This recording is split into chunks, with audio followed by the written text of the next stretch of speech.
আসসালামু আলাইকুম। অনলাইনের মাধ্যমে ভূমি উন্নয়ন কর কিংবা খারিজ করা যায়। আপনারা অনেকেই জানেন অনলাইনের মাধ্যমে করা যায়, কিন্তু কিভাবে করা যায় সেই বিষয়ে অনেকেই জানেন না। সেই সাথে ভূমি উন্নয়ন করের যে ওয়েবসাইটটি আছে সেই ওয়েবসাইটে অনেকটাই পরিবর্তন এসেছে, যার কারণে সিস্টেমটাও পরিবর্তন হয়েছে। সো আজকে আমি আপনাদেরকে দেখাই দিব কিভাবে ভূমি উন্নয়ন করে অ্যাকাউন্টটি নিবন্ধন করবেন এবং নতুন খতিয়ান কিভাবে অ্যাড করবেন এবং আপনাদের ভূমি উন্নয়ন কর যে অ্যাকাউন্টটি আছে কিভাবে আপনারা ভেরিফাইড করবেন। সো মূল ভিডিওতে যাওয়ার আগে সকলের কাছেই ছোট্ট একটি অনুগ্রহ করে যারা নতুন আছেন দয়া করে আমার চ্যানেলটি সাবস্ক্রাইব করে নোটিফিকেশন বেল আইকনটি ক্লিক করে দিবেন। এতে করে যে কোনো ভিডিও আপলোড করব সর্বপ্রথম আপনার কাছে পৌঁছে যাবে। সো আপনারা আপনাদের ভূমি উন্নয়ন কর অ্যাকাউন্টে নিবন্ধন করার জন্য মোবাইল, ল্যাপটপ বা কম্পিউটার ব্যবহার করতে পারেন। সো আপনাদের বোঝার সুবিধার্থে আমি কম্পিউটার দিয়ে দেখাচ্ছি, আপনারা সেম প্রসেসে আপনাদের ফোন দিয়েও করতে পারেন। সো আপনারা যেটার মাধ্যমে করেন না কেন, অ্যাট ফার্স্ট আপনারা মোবাইল বা ল্যাপটপের যে কোনো একটি ব্রাউজার সিলেক্ট করে নেবেন। দেন সার্চ বারে গিয়ে লিখে সার্চ দিবেন land gov BD. Land gov BD লিখে সার্চ দেওয়ার পরে আপনাদের কাছে ঠিক এরকম একটা ইন্টারফেস চলে আসবে। দেন এখানে আসার পরে আপনারা এই যে ভূমি তথ্য বাতায়ন এটার উপরে ক্লিক করবেন। দেন আপনাদের কাছে এরকম করে একটা ইন্টারফেস চলে আসবে। এখান থেকে আপনারা এই সকল কাজগুলি করতে পারবেন। সো আমি যেহেতু ভূমি উন্নয়ন কর সম্পর্কে দেখাচ্ছি, সো আপনারা এখানে ভূমি উন্নয়ন কর এটার উপরে ক্লিক করবেন। দেন আপনাদের কাছে ঠিক এমন একটা ইন্টারফেস চলে আসবে। আসার পরে এই যে আপনারা দেখতে পাচ্ছেন লগ ইন যে অপশনটি এটার উপরে ক্লিক করবেন। তারপর হচ্ছে যারা আগে অ্যাকাউন্টটি করেছেন তারা নাগরিক বা সংস্থা এখানে ক্লিক করবেন, আর যারা এখন পর্যন্ত অ্যাকাউন্টটি করেননি তারা এই রেজিস্ট্রেশন যে অপশনটি আছে এটার উপরে ক্লিক করবেন। সো আমি যেহেতু নতুন নিবন্ধন করব সেজন্য রেজিস্ট্রেশন অপশনটি ক্লিক করলাম। দেন এখানে আপনারা মোবাইল বা ইমেলের মাধ্যমেও করতে পারেন। সো আপনাদেরকে আমি মোবাইলের মাধ্যমে দেখাচ্ছি, আপনারা চাইলে ইমেলের মাধ্যমেও অ্যাকাউন্টটি নিবন্ধন করতে পারবেন। তো সর্বপ্রথম আপনারা এখানে আপনাদের যে নাম আছে এনআইডি কার্ড, সে এনআইডি কার্ড অনুযায়ী নামটি এখানে বসায় দিবেন। দেন এখানে আপনারা মোবাইল নাম্বারটি দিয়ে দিবেন। তারপর হচ্ছে এখানের যে ক্যাপচারটা দেখতে পাচ্ছেন এই ক্যাপচারটি এখানে টাইপ করে দিবেন। সো আপনাদের নাম এবং মোবাইল নাম্বার দেওয়া হয়ে গেলে এবং ক্যাপচারটি পূরণ হয়ে গেলে সাবমিট করুন এই অপশনটিতে ক্লিক করবেন। সো নেক্সট প্রসেসে যাওয়ার আগে আপনাদের কাছে ছোট্ট একটি রিকোয়েস্ট, আপনারা যারা নতুন আছেন অনুগ্রহ করে আমার চ্যানেলটি সাবস্ক্রাইব করে বেল আইকনটি ক্লিক করে দিবেন এবং এই ভিডিওটি শেয়ার করে দিবেন।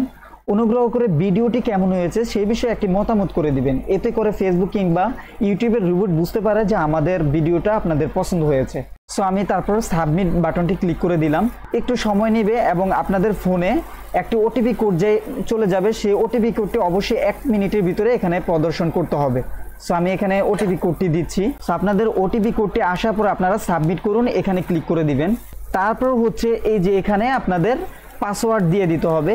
এখানে আপনারা যে পাসওয়ার্ডটি দিবেন এখানেও আপনারা সেম পাসওয়ার্ডটি দিবেন। সো পাসওয়ার্ডটা অবশ্যই একটি ইউনিক পাসওয়ার্ড দিবেন, যেমন প্রথম অক্ষরটি দিবেন আপনারা বড় হাতের, দ্বিতীয় অক্ষরগুলি ছোট হাতের, তারপরে যে কোনো একটি সংখ্যা এবং যে কোনো একটি ইউনিক সিম্বল দিবেন। দেওয়া হয়ে গেলে আপনারা পাসওয়ার্ড হালনাগাদ করুন, এটার উপর ক্লিক করবেন। সো আমি পাসওয়ার্ডটি দিচ্ছি। সো আপনাদের পাসওয়ার্ড দিয়ে সেট করা হয়ে গেলে আপনারা এখান থেকে এই সেবাগুলো নিতে পারবেন। সুতরাং আপনাদের এরকম ইন্টারফেস আসার পরে আগে আপনারা এনআইডি কার্ড ভেরিফাইড করে নেবেন। এক কথায় এই যে আপনারা দেখতে পাচ্ছেন যে প্রোফাইল যে অপশনটি আছে, এই যে প্রোফাইল যে অপশনটি আছে এটার উপরে ক্লিক করবেন।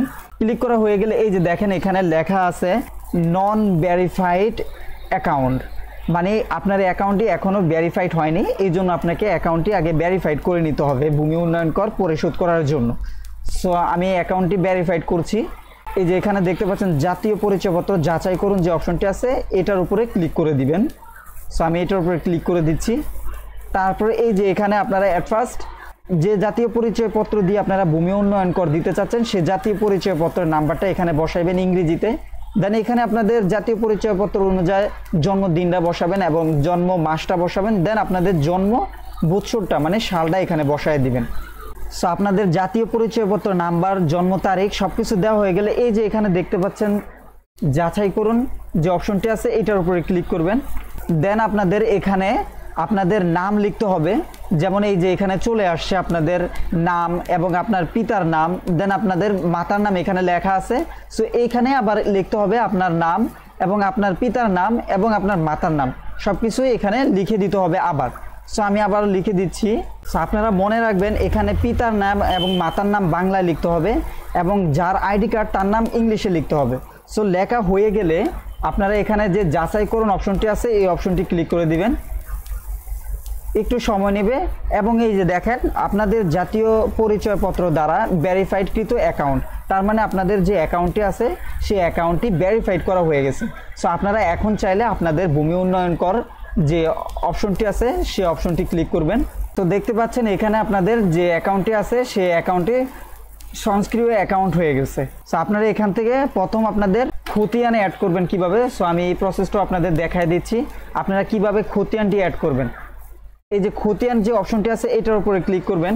এই যে দেখতে পাচ্ছেন নতুন খতিয়ান তথ্য প্রদান করতে ক্লিক করুন। মানে আপনাদের যেহেতু এখন মাত্র অ্যাকাউন্টটি ভেরিফাইড করেছেন, এখন অবশ্যই আপনাদের খতিয়ান অ্যাড করে নিতে হবে, তারপরে হচ্ছে আপনারা খাজনা পরিশোধ করতে পারবেন। সো আমি দেখাই দিচ্ছি কিভাবে খতিয়ান অ্যাড করতে হয়। সো নতুন খতিয়ান তথ্য প্রদান করুন, এটার উপরে ক্লিক করার পরে এই যে আপনারা দেখতে পাচ্ছেন বিভাগ, প্রথম আপনারা আপনাদের বিভাগটি সিলেক্ট করে নেবেন। দেন এখানে দিবেন আপনাদের জেলাটা সিলেক্ট করে নেবেন। তারপরে এখানে হচ্ছে উপজেলা সিলেক্ট করবেন। তারপর এখানে মৌজাটা সিলেক্ট করে দিবেন। আপনাদের যে মৌজা থাকবে আপনারা সেই মৌজাটা সিলেক্ট করে দিবেন। তারপরে জমির জরিপের ধরন, এখানে আপনারা সিএস, তারপরে দিয়ারা, আরএস, আপনাদের যে জরিপ আছে আপনাদের যে জরিপটা থাকবে সেই জরিপ অনুযায়ী এখানে দিয়ে দিবেন। সো আমি যার জন্য করছি তার জরিপ হচ্ছে আরএস, আমি আরএস এর মাধ্যমে করে দেখছি। তারপরে এই যে এখানে আপনারা খতিয়ান নাম্বারটা বসায় দিবেন। সো খতিয়ান নাম্বারটা আপনারা কিভাবে পাবেন, খতিয়ান নংটি পাবেন আপনাদের যে খতিয়ানের কাগজটি আছে সেই কাগজটির একদম উপরে লেখা থাকে খতিয়ান নং, অথবা সাইড দিয়ে লেখা থাকে খতিয়ান নং, সেখান থেকে দেখে আপনারা খতিয়ান নংটি বসায় দিবেন। তারপর হচ্ছে আপনারা এখানে হোল্ডিং নং, মানে আপনাদের যদি হোল্ডিং থাকে সেই হোল্ডিং নং দিয়ে এখানে বসায় দিবেন। তারপর হচ্ছে এই যে দেখতে পাচ্ছেন এখানে সংযুক্তি বলতে খতিয়ান অথবা দাখিলা, যে খতিয়ানটি অথবা দাখিলা থাকবে সেই দাখিলাটা আপনারা এখানে সংযুক্ত করে দিবেন। এটা ক্লিক করার পরে আপনারা অবশ্যই আগে খতিয়ানের সুন্দর করে ছবি তুলে রাখবেন। দেন আপনারা যেখানে সেভ করে রেখেছেন আপনাদের খতিয়ানটি, সেই খতিয়ানটি এখান থেকে বের করে নেবেন। সো আপনাদের এখানে খতিয়ানটি সংযুক্ত করা হয়ে গেলে মালিকের ধরন সিলেক্ট করে দিবেন। আপনি যদি নিজ মালিকানা হয়ে থাকেন তাহলে হচ্ছে এখানে নিজ মালিকানা এটা ক্লিক করে দিবেন, এবং উত্তরাধিকার যদি হয়ে থাকেন তাহলে এটা সিলেক্ট করে দিবেন। সো আমি যার জন্য করছি তিনি নিজেই মালিক, সো আমি নিজ মালিকানা এটাই ক্লিক করে দিব। তারপরে এই যে আপনারা দেখতে পাচ্ছেন সংরক্ষণ যে অপশনটি আছে এটার উপরে ক্লিক করে দিবেন। একটু অপেক্ষা করবেন। এই যে আপনাদের খতিয়ানটি সংযুক্ত হয়ে গেছে।